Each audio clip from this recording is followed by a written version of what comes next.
خواہش ایک خوبصورت لفظ ہے۔ اس میں انسان کی تمام تمنائیں پوشیدہ ہیں۔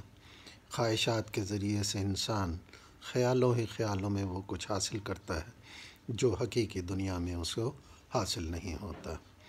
خیال میں روانی ہوتی ہے، کہیں آپ سبزہ دیکھتے ہیں، خوبصورت گھر دیکھتے ہیں، بڑی سی گاڑی دیکھتے ہیں، بہترین فیملی دیکھتے ہیں، آپ دریاؤں کی روانی دیکھتے ہیں، موجوں کی بلندی دیکھتے ہیں، سمندر کو دیکھتے ہیں، سمندر کی طغیانی کو دیکھتے ہیں، پہاڑوں کی بلندی کو دیکھتے ہیں۔ آپ ایک سے دوسری دنیا میں جاتے ہیں، ایک سے دوسرے شہر میں جاتے ہیں۔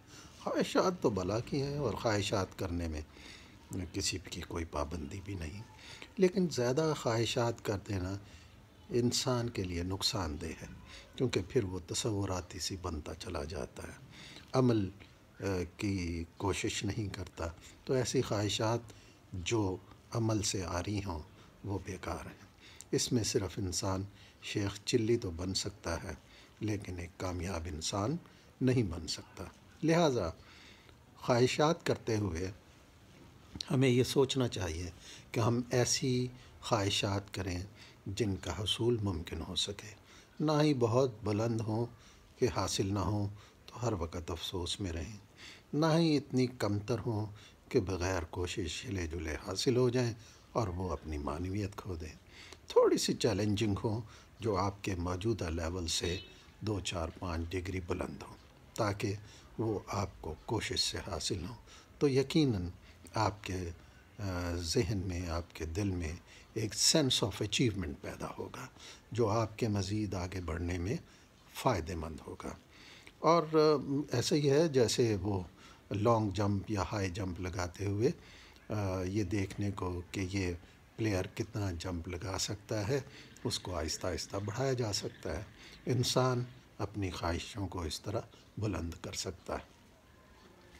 دنیاوی خواہشات کے ساتھ دینی خواہشات بھی ہونی چاہیے، یعنی آپ اچھے اعمال کریں، کام کریں، کیونکہ اس دنیا میں سدا تو نہیں رہنا۔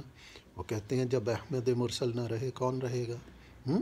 تو زندہ جو ہے وہ موت کی ایذا بھی سہے گا، جانا تو ہے ہمیشہ ہمیشہ کے گھر میں۔ ہماری خواہش اگر وہاں کے مطابق ہو جائے کہ ہم اللہ تعالیٰ کو راضی کر سکیں اور اس کی خوشی میں، اس کے راضی ہو جانے میں، اس کے صلے میں ہمیں ایک اچھا گھر مل جائے، وہ اچھا گھر ایک جنت کا ہے، اور کہا جاتا ہے کہ وہاں جو کچھ ایک جنتی چاہے گا وہ اس کو فوراً مل جائے گا۔ لہٰذا خواہش کریں، اچھی کریں، دنیا میں رہیں، یہاں کی بھی خواہش کریں، لیکن اتنی کہ اس کا بوجھ پڑ نہ جائے، کہیں بعد میں اس کا حساب دینا مشکل ہو جائے۔ لیکن یہاں سے بعد کی زندگی کی خواہش کریں، اور اس کو حاصل کرنے کے لیے یہی محنت کریں، نیک کام کریں، نمازیں پڑھیں، روزہ رکھیں، حج عمرہ کریں، زیارتیں کریں، تلاوت کریں، لوگوں کے کام آئیں، دل نہ دکھائیں، کسی کا حق نہ ماریں، جانوروں کے ساتھ بھی نرمی سے پیش آئیں، اور اس طرح کے ایسے کام کریں جس سے، ایسے اچھے کام کریں، نیک کام کریں، جائز کریں، جس سے دوسرا خواہش ہو جائے اور دوسرا خوش ہو جائے، ایسا نہ ہو کہ وہ ناراض ہو جائے۔ اگر ہم نے دنیا میں یہ اچھے کام نہ کیے تو پھر آخرت میں ایک خواہش جہنم میں جانے والوں کی بھی ہوگی، کافروں کی بھی ہوگی، کہ کاش ہمیں دوبارہ زندگی مل جائے اور ہم وہاں اچھے کام کر سکیں۔